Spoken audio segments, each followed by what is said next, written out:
Hey, coucou tout le monde. J'adore. Aujourd'hui, allez visiter la ville de Pula. Pula Voilà. ou Pula? Pula, P-U-L-A. On prononce comme en français.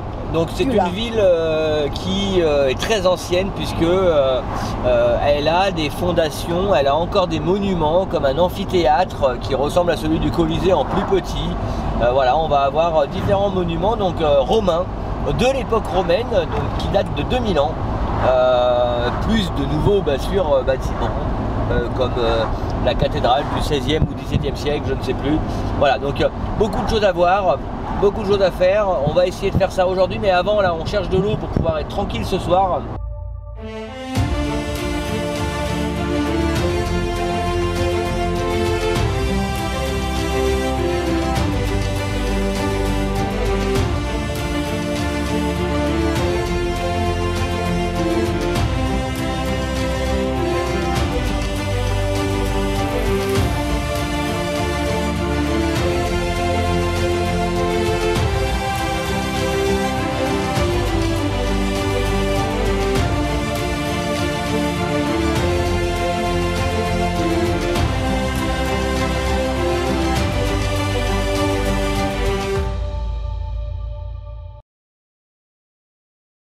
Donc là on est à station-service, 1,38 € d'ailleurs en Croatie qu'on a vu là, donc la station-service pour le gasoil, incroyable. Et en même temps on avait découvert qu'il y avait donc l'eau, alors on va charger doucement. Donc là droit devant nous on a Pula qui est là-bas, là on a vu que c'était marqué 10 km. Nous avant ça on va aller au fort.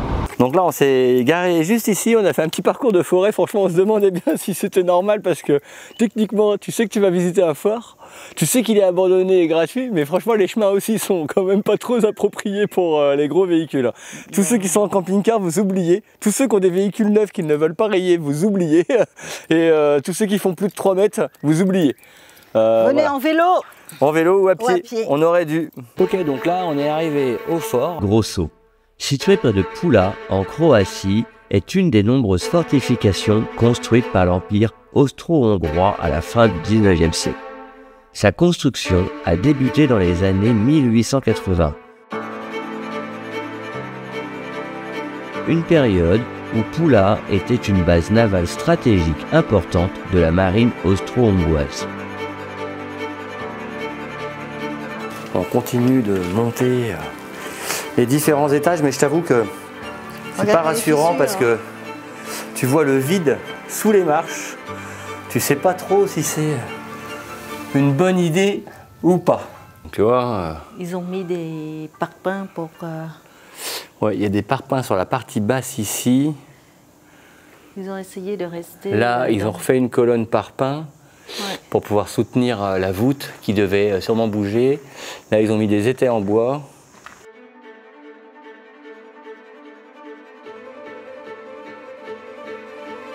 Le fort était destiné à défendre la ville et son port contre les attaques maritimes et terrestres. Il faisait partie d'un réseau de fortifications qui protégeait Pula, qui était alors un des principaux arsenaux militaires de l'Empire. Là, on marche vers le second fort à visiter. Donc, dès qu'on arrive, je te dis comment il s'appelle. Un truc qui a changé. Écoute.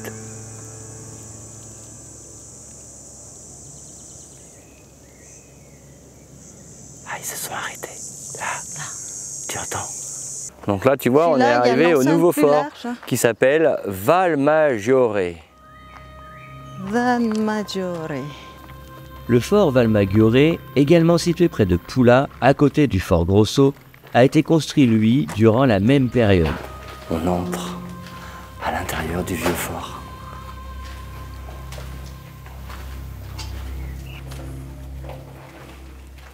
Je vais pas plus loin, hein? Attends, tu prends ma grosse lampe.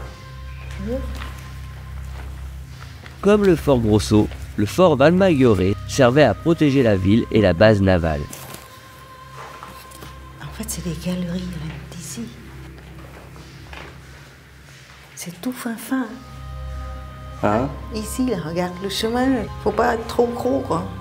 Faut pas être gros, hein. Parce que moi, si je passe au milieu... Ah, je passe, hein? Oui, bah toi, oui. Mais Ouais. faut pas soit plus gros. Regarde par ici. Il y a une autre grande pièce. En fait, ils font des grandes pièces et après, c'est des petits couloirs. Il était équipé de canons et de divers équipements militaires pour surveiller et défendre contre les intrusions maritimes et terrestres. Allez Stéphanie, monte. Oula non. Quoi? Déjà enlève tes lunettes de soleil, pauvre gogol.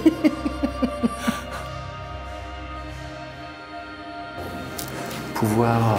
Pendant la fin du 19e siècle, Se défendre. l'Empire austro-hongrois investissait massivement dans les infrastructures militaires pour sécuriser les territoires et les bases navales clés.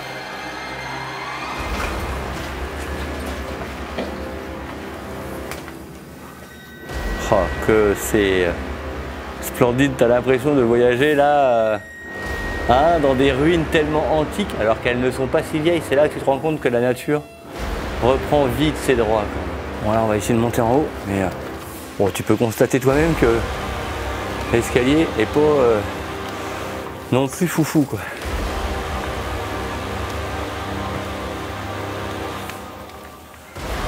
Et pour l'instant, pas de bruit étrange. Par contre, ce qui est quand même très drôle, c'est la nature. Tu vois, La les nature. racines viennent épouser les pierres. Ça, c'est drôle. Bon, bah, après la visite des deux forts, franchement sympa, c'est distrayant et déjà il fait frais. Et puis ça te permet de te plonger dans une époque qu'on n'a pas vécue. Tu vois ça à la télévision, tu sais, à l'époque par exemple de la guerre d'indépendance avec les États-Unis. On est dans cette zone-là, tu vois, 17, 18e. Donc là, on est bien arrivé à Poula. Et alors, je te raconte pas, fais attention quand tu viens à Poula. C'est très compliqué de se garer. Alors très compliqué, non, mais si tu viens avec un camping-car, un fourgon, quelque chose qui fait campeur, ne te gare jamais, vérifie bien sur les panneaux parce que c'est écrit en tout petit l'interdiction aux camping-cars, aux campeurs. Alors déjà on a été prévenu avant, sur le premier parking sur lequel on s'est mis, on a été prévenu par des citoyens qui eux-mêmes avaient pu constater qu'il ne fallait pas se garer sur ce type de parking. Donc ils nous ont proposé d'aller plus loin. Dans le plus loin, si tu veux, on n'avait pas imaginé que c'était si loin. Et là, on ne savait pas trop comment payer. Stéphanie, elle a quand même vu le panneau, le même petit pictogramme qui disait interdiction. J'ai été voir un premier camping-car qui était garé. J'ai vu qu'il y avait une amende sur le pare-brise. Stéphanie, je l'ai envoyé voir d'autres qui étaient un peu plus près de l'endroit où elle était. Elle a regardé le prix de l'amende. Stéphanie, c'est toujours le prix, Stéphanie. Combien? 99 €. Voilà. 99 € l'amende pour stationnement interdit. Alors interdit, t'es sur un parking, t'es pas au milieu de la voie publique. Dès notre arrivée, nous avons été immédiatement séduits par le charme des rues médiévales typiques de la région.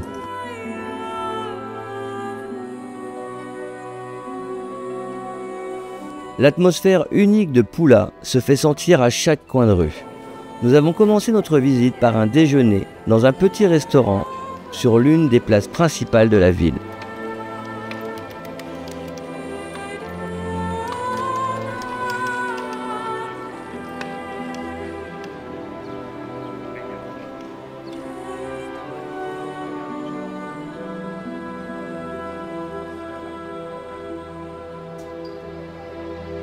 Notre première étape a été le majestueux temple d'Auguste, construit en 2 avant JC et 14 après JC, en l'honneur de l'empereur Auguste. Ce témoignage impressionnant de l'histoire romaine de la ville est un incontournable.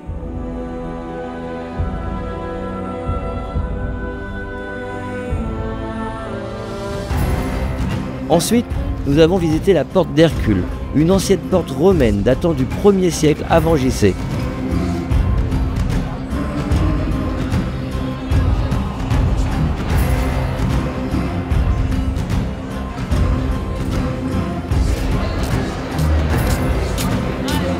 Elle est l'une des entrées les plus anciennes de Poula, offrant un aperçu fascinant du passé antique de la ville.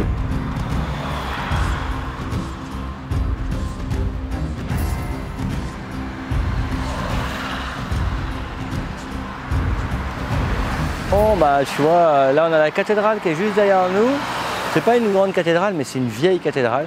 On a vu pas mal de jolies choses. La cathédrale on n'a pas pu y rentrer, ils préparent quelque chose. C'est fermé. Ouais voilà. Donc là on se dirige vers l'amphithéâtre, donc le Colisée de Poula. On va aller voir un petit peu déjà le tarif, je crois que c'est 8 €, quelque chose comme ça. Et puis Nico, il voulait faire couper ses cheveux, mais le rendez-vous c'est à 17h45. c'est trop tard. Trop tard.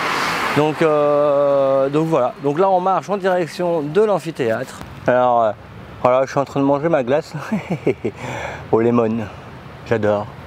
Stéphanie, elle est à la mangue, et là tu vois on est au pied bientôt de l'amphithéâtre. Déjà ça en voit pas mal. Enfin, notre visite s'est terminée en beauté avec l'exploration de l'amphithéâtre de Poula, également connu sous le nom d'arène de Poula, construit en 27 avant JC et 68 après JC. Cet édifice spectaculaire, parfaitement préservé, est l'un des amphithéâtres romains les mieux conservés au monde. Se tenir dans cet édifice millénaire a été une expérience inoubliable. Poula nous a énormément plu par sa beauté, son charme et sa qualité de son entretien. Pour une première visite en Croatie, nous avons été agréablement surpris par l'ambiance chaleureuse et accueillante qui règne dans cette ville.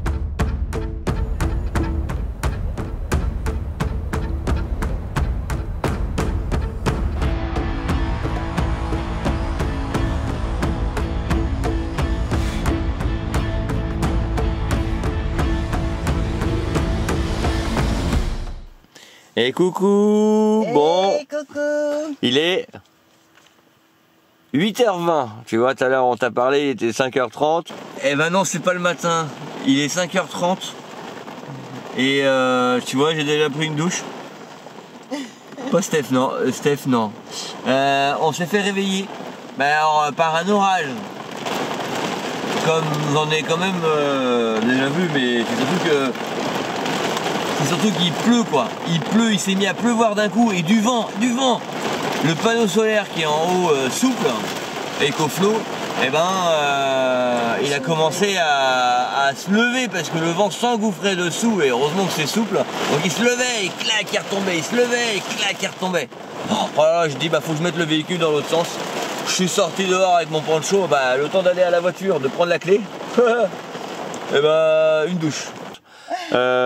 Comment te dire, on a dormi un petit peu depuis. On s'est rendormi un petit peu. Un petit peu. Ouais. Et puis voilà, mais franchement le vent a continué à souffler, les orages, la pluie, là c'est trempé dehors. Donc de toute façon c'était un bel orage, hein. Il y a eu on est passé, on a vu la carte météo quand j'ai regardé tout à l'heure à 5h30, tu sais, t'as des cartes météo avec des actualisations actuelles, et donc on voyait la perturbation nous passer vraiment au-dessus. Donc ouais, on fait ça. Ce matin on part, on en a pour 2 heures pour aller à Rijeka, je crois que ça s'appelle comme ça. Et ensuite on aura encore peut-être 2 heures de route pour descendre sur l'île. Pendant ce temps-là on va voir des petits villages, des petits paysages, mais on va pas faire de grandes visites aujourd'hui. Et on aimerait bien trouver un vrai spot, si tu veux, un vrai spot où on est bien, avec une belle eau turquoise, un vrai spot pour pouvoir faire de la plongée, travailler, faire des promenades, un petit footing, tu vois, voilà, un endroit bien sympa, quoi.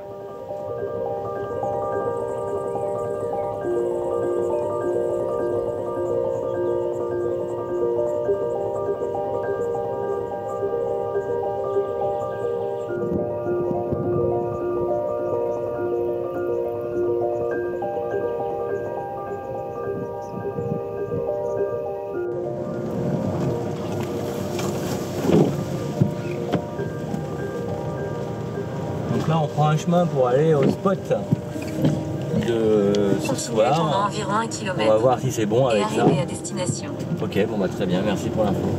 Environ 1 km comme ça. Allez, on continue notre chemin. On va voir comment c'est ça. De toute façon, ici ma chérie, tu disais la terre rouge, bah ouais. Ici de toute façon ce n'est que ça. Terre rouge. Et la terre est vraiment rouge, hein. C'est assez impressionnant. Ok, le spot pour ce soir. On a trouvé le coin là. On n'est pas tout seul, il y a déjà un véhicule d'arrivée. Bon bah, première pêche au harpon, j'ai eu un petit poisson ce matin. Bon, première session, franchement, j'arrive à charger et j'arrive à tirer. Ah. C'est le plus gros que j'ai vu. Je suis retourné cet après-midi après avoir bien travaillé sur l'ordinateur et j'en ai refait 2 petits poissons. Voilà, bon tu vois, pour 2 personnes, c'est juste, mais ça le fait. On a hérité de l'endroit après qu'un autre équipage qui s'appelle Toile Filante et nous a laissé la place. Donc quand on est arrivé hier, ils étaient là, on a passé la soirée avec eux. Est-ce que vous buvez du rouge? Parce que moi je suis pas un grand buveur de vin ou quoi que ce soit. Mais quand on a été faire les réparations au garage pour installer les suspensions pneumatiques, ils étaient tellement adorables, mais vraiment, on est tombé sur un garage des passionnés. Ils nous ont fait ça vraiment top. Et le papa qui était un passionné de 4x4 qui fait du trial nous a offert un couteau suisse qu'il avait gagné. Et quand on a offert, qu'est-ce qu'on a offert nous? Non, parce que tu as ramené trop de vêtements. Ah oui, j'avais vêtements. trop de vêtements, du coup j'ai dit à son fils, bah prends les vêtements, après si t'as des vêtements qui te vont ou t'as des amis, machin et tout. Et donc son père a trouvé ça tellement gentil, du coup il est parti dans sa cave personnelle nous chercher une bouteille de vin italien. Voilà. Donc moi... C'est l'occasion. C'est l'occasion. Moi je suis beau. Franchement, en plus c'est marrant parce qu'ils viennent d'à côté de chez nous. On a le même projet, rejoindre l'Asie. On n'a pas le même itinéraire, pas le même véhicule, mais bah voilà, on a les mêmes envies. Donc c'est cool. Eh bonjour. Hey, bonjour. Voilà, c'est ici que nous sommes depuis 2 jours maintenant, c'est le 2e jour, on est arrivé avant-hier soir. Hier j'ai expérimenté la pêche au harpon, j'ai réussi à ramener 3 poissons dans la journée, alors j'y suis allé 2 fois dans l'eau. Il y a du poisson si tu veux, mais c'est pas des gros, donc t'hésites un peu trop à tirer. Et puis bon, bah, finalement tu te décides à prendre les petits parce que t'as que ça à prendre. Mais regarde, là on va se faire le petit déj. Hier soir Steph elle avait préparé des crêpes pour moi qui était parti à la mer pendant 2 heures et c'est vrai que j'avais un peu froid sur la fin. Donc on a mangé des bonnes crêpes et on a mangé les 2 poissons que j'avais pêchés hier soir. Tu vois, franchement, que demander de plus? On est dans un endroit absolument incroyable. C'est calme, il n'y a pas un bruit. Là, il n'y a même pas de vagues aujourd'hui. C'est une mer d'huile, c'est juste terriblement apaisant. Messieurs, dames, l'heure est grave. Je suis passé sous les coupes. Couteau, coup de ciseaux, de ce que tu veux, de tondeuse, de Stéphanie. Et le résultat est super fier. Et somme toute très mitigé cette fois. Je pense que la casquette va être de rigueur. Donc, bah, tu vois ma tête. Pas très bien. Bon, du coup, Steph m'a coupé les cheveux, c'est fait. Là, j'ai décidé d'aller me mettre à l'eau rapidement pour déjà enlever tous les petits poils que j'ai partout sur moi. Donc, tu vois, je vais faire ça. Je sais pas du tout ce que donne ma tête, mais franchement, j'avoue que je suis quand même pas ultra convaincu par le résultat cette fois-ci, mais on va faire avec.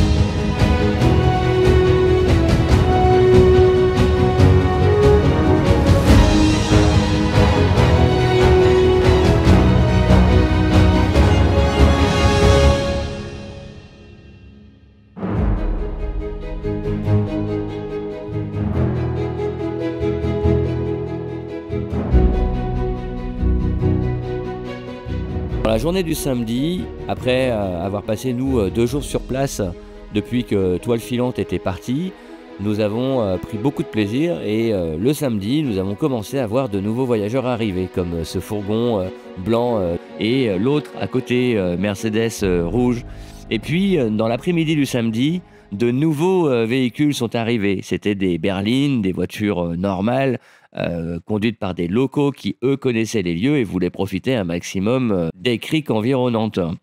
C'est à ce moment-là, peut-être, qu'on aurait quand même dû, nous, se poser des questions et de savoir s'il était judicieux ou non de rester. Et du coup, tu as tout le monde qui s'est garé là. Parce que nous, on s'est mis en bas.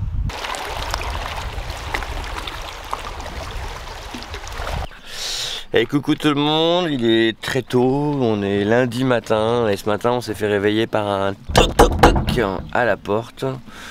On s'est fait dénoncer, on est sur un spot, il y avait d'autres camping-caristes, là, des vanlifers un peu plus haut avec 2 autres véhicules. Et on a dû se faire dénoncer. Alors il y a les gardes-côtes qui nous a expliqué qu'ils passaient depuis 2 jours. Ouais c'est nickel là, je peux aller pêcher là. Hein? Je sais pas, c'est pas garde maritime? Ouais, j'ai été un peu. Je sais pas qui c'est.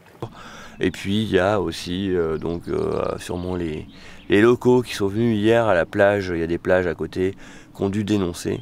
Donc là le mec de la police est venu ce matin et il a frappé à la porte.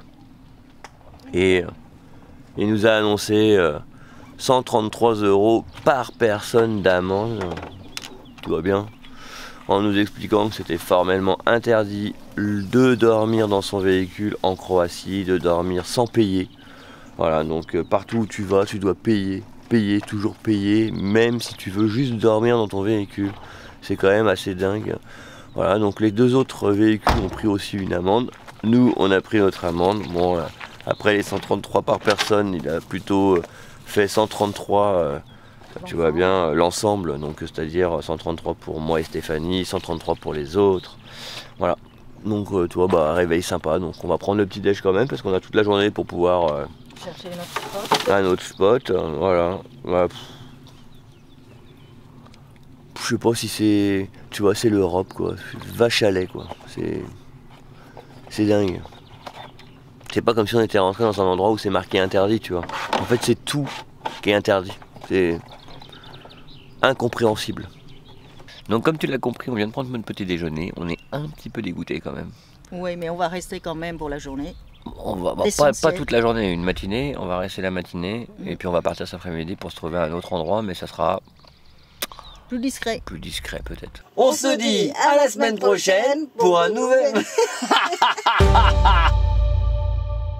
Si tu aimes nos aventures, alors like, commente et abonne-toi.